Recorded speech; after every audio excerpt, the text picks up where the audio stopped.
Battle of Britain. Without such a powerful and reliable power unit at such a crucial time, Britain would have lost the battle for the skies, and the war could well have been won by the Axis powers. It nearly didn't happen. At the last minute, a wealthy benefactress, Lady Lucy Houston, had to provide the funds for the Rolls-Royce R racing engine that sired the Merlin. Her money helped to nurture the new power unit. However, the Merlin had growing pains, being troublesome in its development and slow to come to maturity.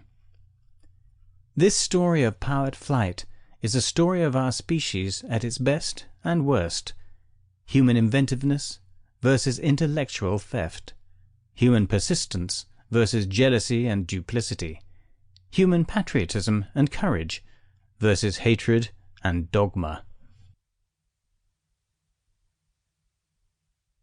Chapter 1. Non est ad astra mollis aeterris via.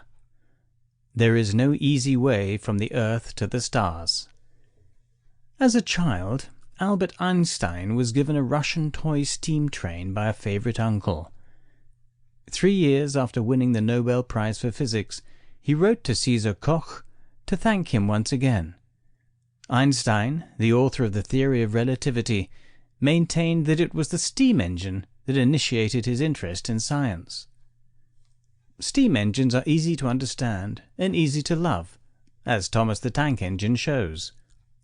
Fuel, either alcohol in the case of Einstein's toy, or coal in a full-sized engine, is burned outside a water-filled boiler. This is external combustion. Steam is generated and tries to expand 1,000-fold in volume. It passes through pipes and valves into a cylinder, where it pushes a piston down.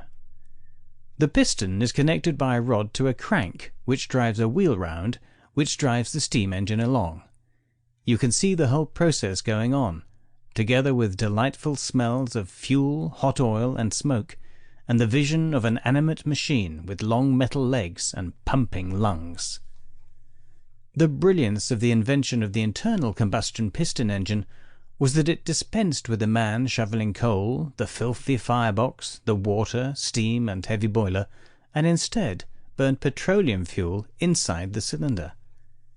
Everything else, pistons, connecting rods, crankshafts, and flywheels, remained recognizably related to steam engines. Sadly, though, these engines are hard to appreciate in the same way as steam. If you lift the engine cover of a car, all you can see is an immobile cylinder block made of aluminium or cast iron, and all you can hear is the whirring and clicking of innumerable parts: valves, camshafts, pistons, and crankshafts. It's all going on inside. Drive or fly behind a piston engine, though, and listen to the operatic howl of many cylinders, and your soul may begin to be stirred by something beyond words. The story of the piston aero engine is surely the most romantic story in engineering history. Heavier-than-air machines were dreamed of, but literally could not take off until light and powerful internal combustion engines were built. Steam engines were simply too heavy. Mankind had always dreamed of flight, and made up stories about flight. According to the scholar Ben Sherira, flying carpets were issued to readers in the ancient library of Alexandria, circa 283 BCE, in exchange for their slippers. Reclined on their carpet, students were able to reach the highest shelves and hovered near the ceiling, engrossed in their studies. Later, in the Baopuzi text 320 CE, the Chinese master Zhehong described the principles of ascending into the vast inane. Some have made flying cars with wood from the inner part of a jujube tree, using ox or leather straps fastened to blades so as to set the machine in motion. He seems to be describing a Jin dynasty helicopter. In around 559, the Emperor Wengzuan of northern Qi decided to conduct experiments with flight.